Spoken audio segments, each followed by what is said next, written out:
Halo, selamat bergabung kembali di kelas kelinci. Di video kali ini kita akan memulai seri yang baru ya, topiknya tentang data mining. Nah, di video kali ini kita baru bicarakan pengantarnya dulu. Kita belum masuk ke sesi praktek-prakteknya ya. Cuma nanti di seri ini akan sedikit berbeda dengan seri-seri sebelumnya yang dominan di pemrograman Python. Seri ini nanti akan campuran, ada pemrograman Python, ada yang juga bukan Python. Nah, kita masuk ke pengantarnya dulu ya. Jadi data mining atau banyak juga istilah lain, data analisis, machine learning, itu ujungnya tidak jauh-jauh dari kita mengolah yang namanya data menjadi pengetahuan. Nah, kenapa begitu? Ceritanya begini, di dewasa ini, di abad 21 lah, data ini semakin lama semakin melimpah. Nah, cuma itu mesti kita sikapi dengan bijak. Karena apa? Memang kekurangan data membuat manusia bingung. Tapi kebanyakan data juga membuat manusia jadi bingung.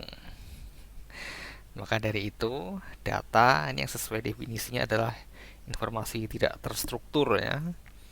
Ini harus kita olah menjadi yang namanya pengetahuan supaya bermanfaat untuk kehidupan manusia. Jadi umumnya di prosesnya nanti data ini akan diolah dulu dengan pembersihan, dengan agregasi atau visualisasi untuk menghasilkan informasi. Jadi informasi ini lebih terstruktur ya daripada data mentah.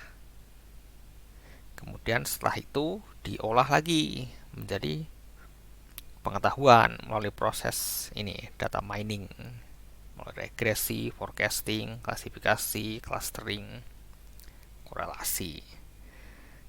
Nanti detailnya akan kita lihat di slide-slide berikutnya ya. Nah, pengetahuan ini konkretnya apa sih sebenarnya? Yang paling umum adalah korelasi. Jadi kalau misalnya saya beri contoh kasar, misalnya ada data korupsi pejabat. Nah, ini kan datanya campuran kan ya. Pejabat A korupsi, pejabat B tidak, pejabat C korupsi, D tidak, E tidak, F korupsi.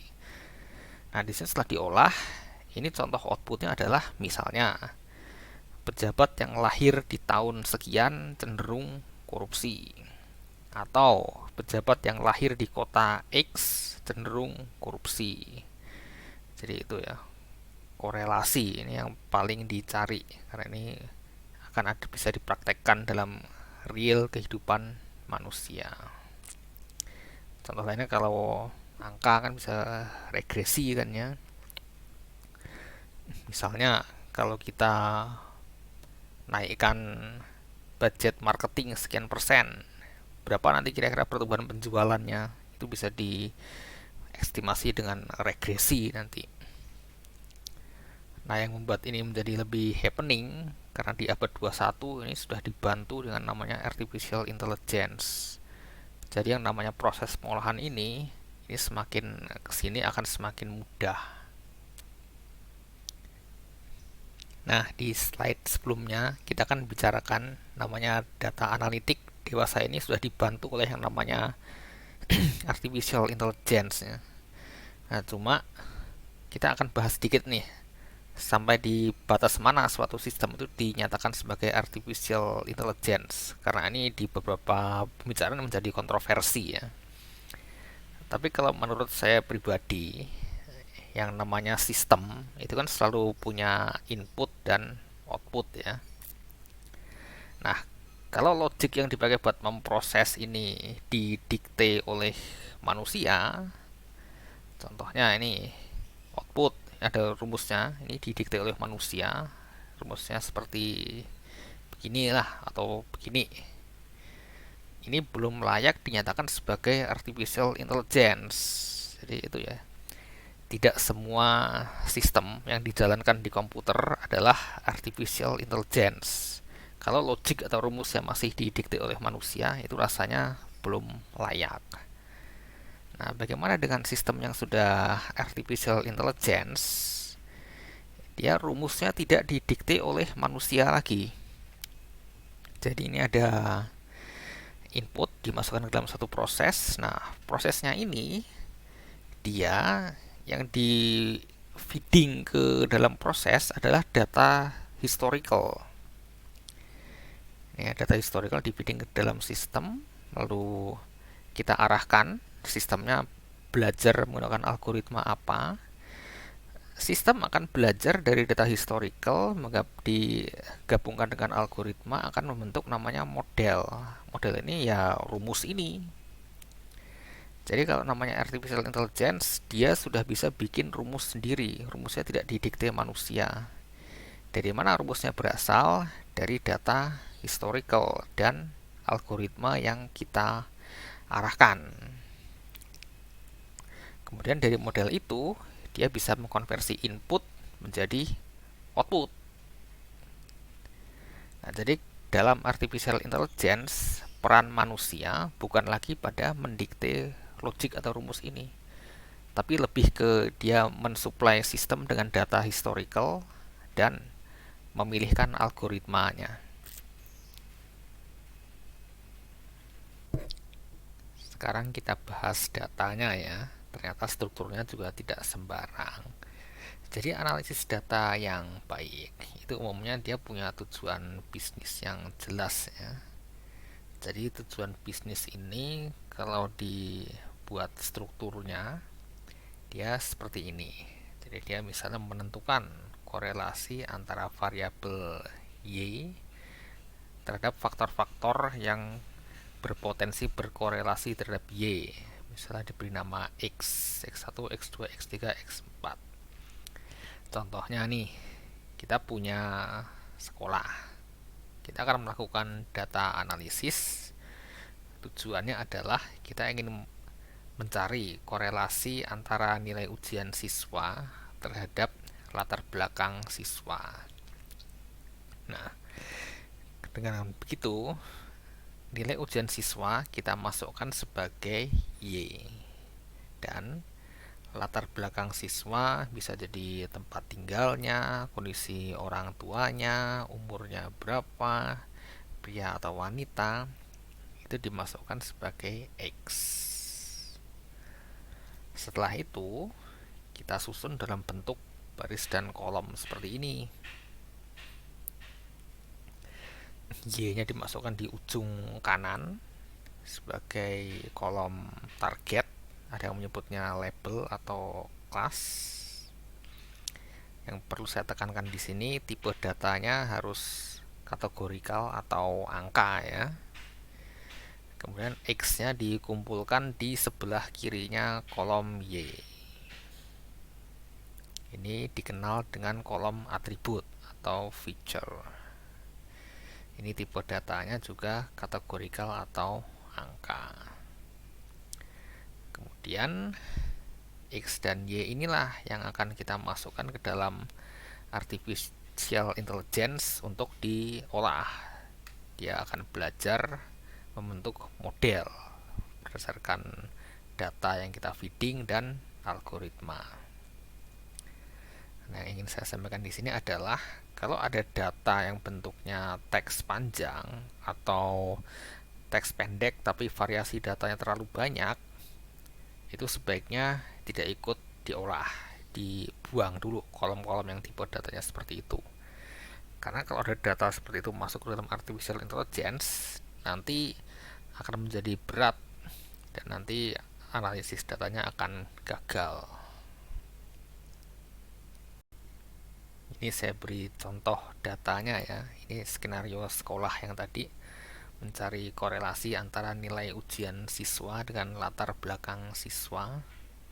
Jadi kolom yang ingin dianalisis Y-nya itu diletakkan di ujung kanan. Ini adalah nilai ujian siswa ya. Terus kolom-kolom yang diperkirakan berkorelasi terhadap nilai ujian ini diletakkan di sebelah kirinya. Ini ada banyak sekali nih. Ini semua adalah seputar latar belakang dari siswa itu.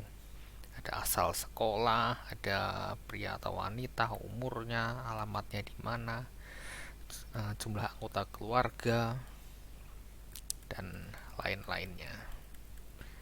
Yang ditekankan itu juga ya, kolom-kolomnya ini kan datanya seputar dari, ada yang angka, ada juga yang kategorikal, tapi tidak ada yang free text, teks panjang, atau kolom yang variasi datanya terlalu banyak.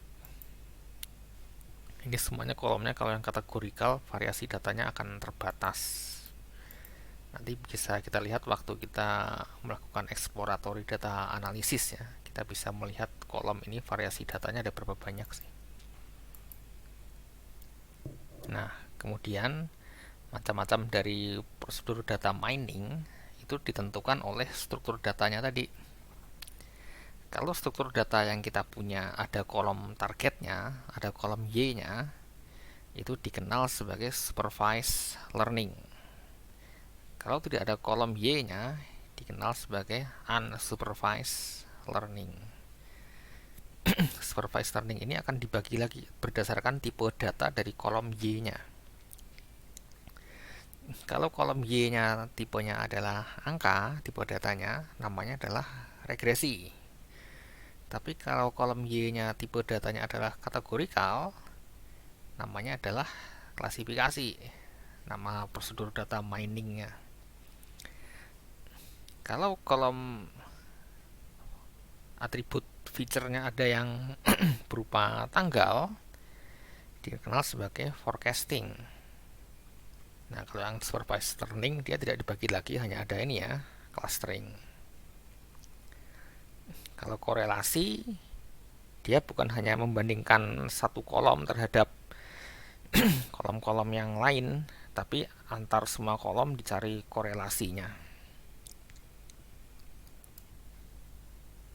Nah, kemudian kita kan selain memasukkan data ke dalam artificial intelligence, yang kita lakukan kan adalah memilih algoritma ya. Jadi algoritma dikombinasikan dengan data itu akan membentuk model.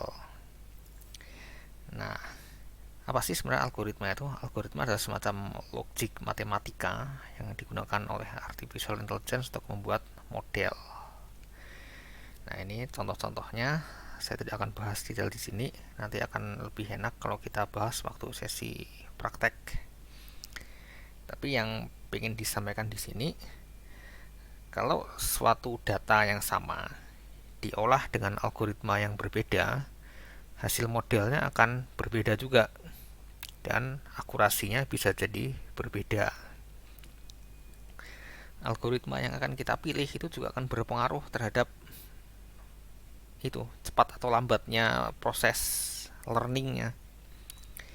Jadi ada algoritma yang cepat tapi tidak akurat, ada algoritma yang lambat tapi lebih akurat, atau bisa juga sudah lambat juga tidak akurat. Nah, masalahnya di sini itu tidak berlaku universal, tergantung datanya. Jadi nanti kita akan lihat kalau datanya seperti begini, algoritma yang ideal tuh yang A misalnya. Tapi kalau datanya lain lagi, algoritma ideal adalah B. Ini tidak ada rumus yang pasti sih. Ini masih dalam proses pengembangan terus-menerus ya. Kemudian dalam hal ini kita memasukkan data ke dalam artificial intelligence, kemudian memilih algoritma. Tentunya kita akan membutuhkan alat bantu software kan ya.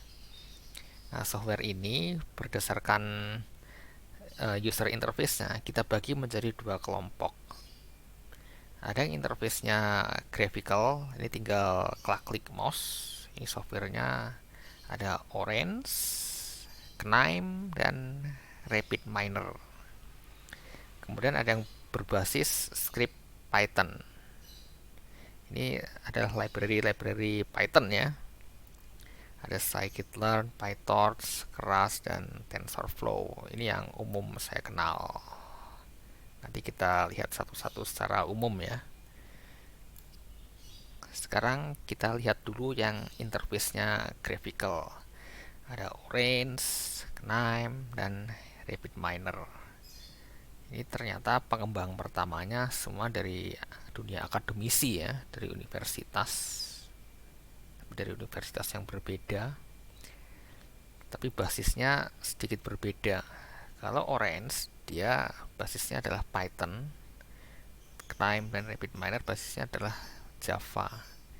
Ini adalah bahasa pemrograman yang dipakai untuk membangun software ini ya. Dan license-nya Orange dan KNIME ini adalah open source, gratisan. Tapi yang RapidMiner ini komersial.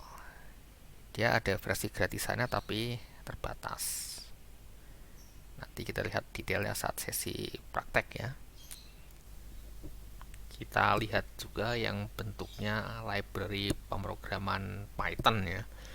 Ada scikit-learn, Keras, TensorFlow, dan PyTorch. Nah, Keras, TensorFlow, dan PyTorch ini fokusnya di algoritma neural network dan deep learning. Sedangkan scikit-learn fokusnya lebih ke algoritma yang lebih sederhana. Nanti detailnya kita lihat waktu membahas detail tentang algoritma ya, bukan sekarang. Jadi perbedaannya di fokus algoritmanya nih. TensorFlow dan PyTorch didevelop oleh perusahaan besar. TensorFlow oleh Google dan PyTorch oleh Facebook. Sedangkan Keras ini sebenarnya didevelop dari TensorFlow, tapi dikembangkan supaya tingkat kesulitannya lebih mudah dipahami oleh pengguna pemula. Jadi untuk memulai belajar nanti disarankan mulailah dari scikit-learn karena algoritmanya lebih sederhana. Lalu beralih ke Keras, baru ke TensorFlow dan PyTorch. Jadi yang bentuknya library Python memang lebih repot untuk pemula karena bentuknya adalah pemrograman, tapi mereka tetap mempunyai keunggulan di fitur-fiturnya lebih lengkap dan lebih mudah diintegrasikan ke aplikasi dan sistem lain. Nah, di slide-slide sebelumnya kan dijelaskan manusia cukup memfeeding data ke dalam artificial intelligence dan memilih algoritma. Terkesan simple ya, tapi nanti pada prakteknya tidak sesederhana itu. Karena dari situ kan artificial intelligence akan membentuk model ya. Nah, untuk yang supervised learning yang struktur datanya ada kolom targetnya, ada kolom Y-nya, itu model yang dihasilkan itu harus diuji akurasinya. Karena analoginya begini. Ya, mohon maaf sih kalau ada orang yang kurang pintar dalam tanda kutip, itu belum tentu karena dia malas belajar. Bisa jadi dia rajin belajar, tapi ilmu yang dia pelajari adalah ilmu-ilmu sesat. Atau kemungkinan lain, dia rajin belajar, tapi metode belajarnya kurang pas. Demikian juga dengan data mining, data analitik ya. Kalau data-data yang kita feeding ke artificial intelligence adalah data yang tidak berkualitas, atau kita memilihkan algoritma yang salah, nanti hasil akurasinya akan jelek. Nah, nilai akurasi itu didapat dari yang namanya pengujian atau sistem atau bahasa kerennya adalah validasi. Nanti metodenya yang umum dikenal ada dua, yaitu train, test, split, dan cross validation. Nah, untuk detailnya saya tidak jelaskan detail sekarang, akan lebih enak kalau dijelaskan di sesi video yang sudah spesifik membahas tentang ini ya. Tapi poin yang penting yang ingin disampaikan di sini adalah dari hasil proses artificial intelligence membentuk model, untuk supervised learning, model yang dihasilkan harus diuji akurasinya.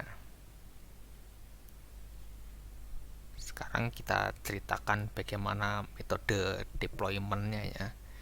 Jadi kita akan mengenal namanya fase training dan namanya fase operasional. Kita ceritakan dulu apa itu fase training. Ini yang seperti dijelaskan di depan ya. Jadi kita memfeeding data historical ke artificial intelligence dan memilih algoritma untuk artificial intelligence itu belajar dari data historical untuk membentuk model. Nah, nanti pada prakteknya algoritma yang dipilih itu bukan cuma satu, tapi kita akan mencoba berbagai algoritma, bisa 5, suka-suka. Jadi model yang akan terbentuk itu akan lebih dari satu. Kemudian masing-masing model itu akan dievaluasi akurasinya. Dan yang akurasinya terbaik itu disimpan dulu dalam bentuk file. Nah, baru file ini yang akan dimasukkan ke sistem yang kita pakai untuk memprediksi data future, data yang akan muncul di masa depan. Dan dari situ dia mengeluarkan hasil prediksi. Jadi poin penting dari slide ini adalah untuk fase operasional kita akan bekerja dengan data yang baru muncul di masa depan. Ini belum diketahui pada waktu fase training. Poin pentingnya adalah ini. Model terbaik itu di-save dulu dalam bentuk file, langsung disimpan dalam sistem prediktor. Jangan tiap kali muncul data di masa depan, baru sistemnya training. Jangan langsung training dulu, membentuk model, baru jalan setiap kali data future ini muncul. Poin pentingnya ini ya, file perantara ini penting. Karena training ini itu bisa makan waktu lama. Tergantung pilihan algoritma kita dan volume datanya. Jadi, itu ya saya tekankan pentingnya model di save dulu dalam bentuk file. Karena dua fase ini sebaiknya dijalankan pada sistem yang terpisah. Nah, nanti kan datanya kan berkembang kan ya, data future kan akan bertambah terus nih. Nah, secara periodik training ini perlu diulang sehingga dapat lagi modelnya bisa jadi beda lagi ke bentuk file baru. Nah, sistem yang kita pakai buat prediksi filenya ini diganti. Nanti mungkin lebih tergambar waktu praktek ya, bagaimana kita men-save model ini lalu mendeploynya ke sistem prediktor yang dipakai di fase operasional. Ini untuk tips ya. Jadi saya perkenalkan alat bantu untuk membantu proses data mining ini. Namanya adalah Exploratory Data Analysis atau biasa disingkat dengan EDA. Contohnya ini ya, library Python Sweetfish. Jadi kembali ke tadi, yang namanya proses data analisis, data mining itu bisa gagal karena akurasinya jelek. Salah satu faktor penyebabnya adalah data yang disuplai ke artificial intelligence itu data yang kurang berkualitas. Jadi exploratory data analysis ini dapat membantu kita menilai kualitas data kita. Dari sini kita bisa mendapatkan angka kasar lah, perkiraan kasar seberapa kuat korelasi antara kolom yang ditarget dengan kolom-kolom atribut atau kolom-kolom feature-nya. Angka korelasi kasarnya. Karena apa? Kolom-kolom yang korelasinya kuat, kalau akan semakin banyak, itu potensi data analisnya akan berhasil itu akan lebih besar satu ya. Jadi dia membantu kemungkinan berhasilnya. Kalau terlihat kolom yang korelasi kuatnya banyak, nanti potensi berhasilnya baik. Kemudian kita juga bisa menghapus kolom-kolom yang korelasinya lemah. Kolom-kolom X yang korelasinya lemah mending tidak usah di feeding ke artificial intelligence. Ini dapat membantu bebannya sehingga proses trainingnya dapat berjalan dengan lebih cepat. Peran ketiga, dia bisa mendeteksi kalau ada kolom-kolom yang datanya kosong. Gitu kan, kalau kolom banyak misalnya 2000 kan kita melihat kolom yang kosong kan agak susah kan ya. Nah, ini bisa dibantu di sini. Karena nanti data yang kosong ini akan sangat mengganggu kalau dianalisis dengan machine learning, dengan library scikit-learn, dia akan menjadi error. Data-data yang kosong ini akan memerlukan penanganan.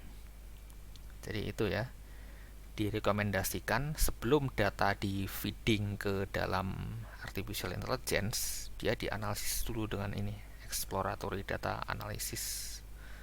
Tadi untuk melihat kolom berapa banyak kolom-kolom yang memiliki korelasi kuat atau kolom-kolom yang korelasi lemah bisa dibuang dulu, dan data-data yang kosong bisa ditangani terlebih dahulu. Nah, ini momok yang sering ditemui pada data analitik ya. Jadi kita sudah coba berbagai algoritma, tapi skornya rendah terus ya, dalam momok dalam data analitik.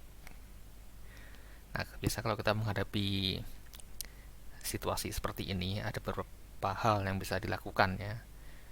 Jadi coba terus algoritma-algoritma yang ada, atau masih dari algoritma yang sama ganti parameternya, karena nanti kita lihat pada sesi praktek ya, satu algoritma itu punya beberapa parameter yang perlu kita konfigurasi. Kalau konfigurasinya berbeda, hasilnya bisa berbeda nanti akan kita lihat pada sesi praktek.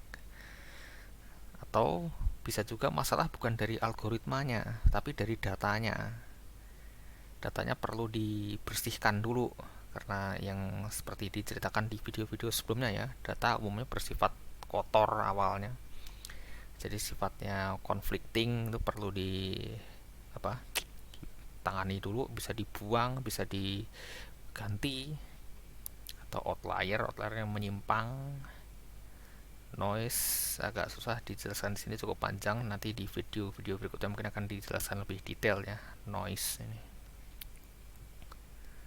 Atau kemungkinan lain, datanya perlu diolah ulang, misalnya format, maksudnya tipe kolom ya, ada kolom yang tadinya string perlu diubah jadi angka misalnya, atau kita perlu melakukan grouping seperti mungkin pernah melihat video tentang library pandas, di situ ada perintah group by ya, ini contohnya.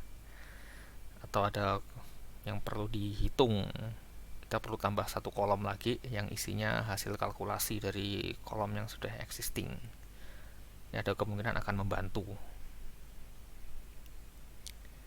Atau bisa juga ini ya, memang data yang kita masukkan ke sistem itu memang data yang kurang berkualitas. Jadi dalam hal ini korelasinya terlalu lemah.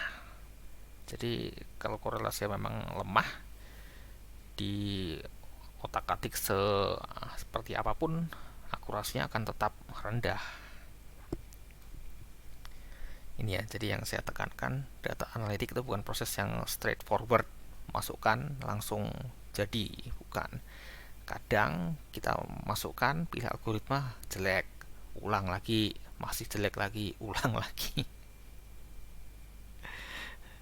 Di situ jadi masih data analitik adalah proses pembelajaran. Oke, ini slide penutup ya untuk video ini.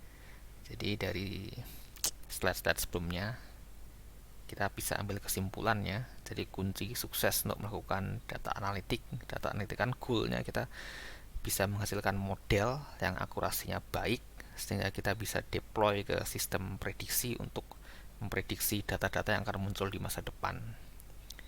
Ada 3 faktor yang harus baik. Dari datanya sendiri harus bagus, dari sisi kualitas, dan dari jumlahnya. Manusianya juga harus bagus ya, dia harus mengenal konteks datanya dengan baik. Jadi dia harus mengerti juga nih proses di lapangannya seperti apa sih. Jangan cuma terima kolom ini tanpa tahu maksudnya ya. Jadi kolom-kolom maksudnya apa, akan sangat membantu kesuksesan dalam data analitik. dia juga harus tahu cara memanfaatkan softwarenya dengan baik dan benar. Kemudian dari ini ya, hardware dan softwarenya tadi ya, harus yang stabil, performa tinggi, dan fiturnya banyak. Karena berdasar pengalaman, kadang proses trading ini memakan waktu lama kalau komputernya kurang berkualitas. Atau dari sisi softwarenya juga begitu. Kalau softwarenya tidak berkualitas, proses tradingnya bisa berjalan lama, sudah lama, tapi akurasinya tetap jelek. Jadi ini ya, kita tetap harus pertimbangkan 3 faktor ini. Datanya harus bagus, teknologi hardware dan softwarenya harus bagus, manusianya juga harus berkualitas. Oke, sekian ya pengantar untuk data mining. Semoga cukup memberi gambaran awal. Nanti sesi prakteknya akan dilakukan di video-video berikutnya. Terima kasih banyak sudah menonton video ini. Sampai bertemu kembali di video-video selanjutnya.